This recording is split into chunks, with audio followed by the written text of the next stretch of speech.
Hey guys, what's up? Pasay Butter here. This is now the third game for this December 26, 2022 NBA Game Day. So we now have this game between Minnesota Timberwolves and the home team Miami Heat. That'll start at 7:30 p.m. Eastern Time. That's going to be 8:30 a.m. here in Manila.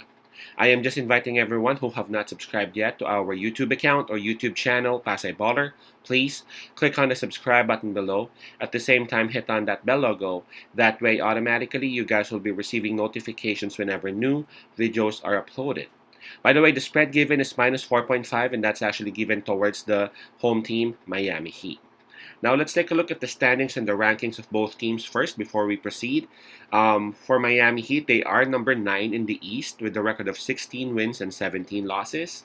While for Minnesota, they are at number 10 in the West. Hey, you know what? They got the same record, 16 and 17. Just that, again, for Minnesota Timberwolves, they are ranked number 10 in the West. Okay, so Miami Heat, they would have the home court advantage on this. In terms of fatigue, well, both teams are coming off rest, so we can just skip that part. In terms of momentum, and both teams are also coming off losses, maybe we can also just go straight towards the issue between these two teams, and that's the availability of the players or the health um, uh, of both teams.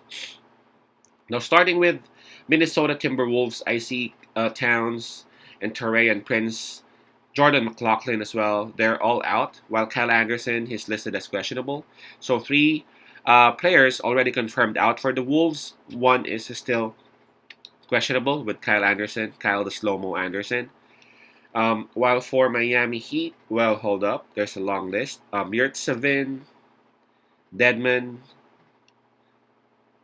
are the only ones confirmed out, and we have Vincent, Caleb Martin, Haslam, Jimmy Butler, and Bam Adebayo listed as questionable. All right, so two players confirmed out for the Heat, and there are two, four, five.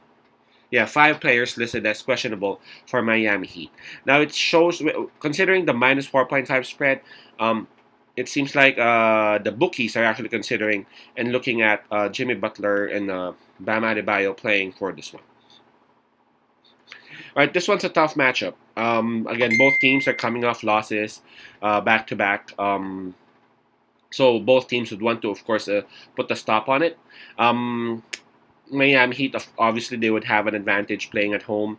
Minnesota Timberwolves, they are not really that great whenever they are on the road, especially when they started losing Towns due to the illness or the injury. So again, this one's hard to tell. Plus, it's really tough to see these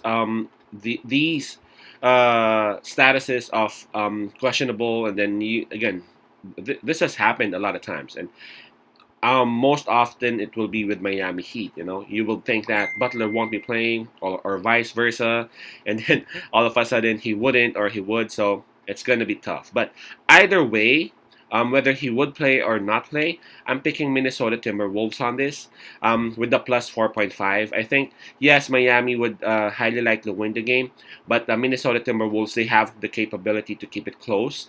I feel like Kyle Anderson would also be playing. With the presence of Anthony Edwards right there, he can actually take on Jimmy Butler. Again, I'm not saying he would be able to stop Jimmy Butler, but making Jimmy Butler defend Anthony Edwards would also minimize his productivity, because again, that would add up some fatigue on Jimmy, right? Also, I'm noticing that the Minnesota Timberwolves, they are starting to learn how to utilize Gobert a little bit more in terms of in terms of offense. You know, they are now starting to understand, how and when to drop him the ball. And again, Gobert is also recognizing it a little bit more as to when he would expect those passes. And Gobert knows how to finish, around the basket. He's long, he's strong. So they got Adebayo on the other end. for Miami. And again, that also makes me think that I'm going to side with Minnesota Timberwolves because Adebayo would be very busy, trying to take on Gobert, and that should actually minimize his productivity in offense as well. My pick on this one would be Minnesota Timberwolves with a plus 4.5. Again, that's Wolves plus 4.5. Peace out, as I love, and God bless.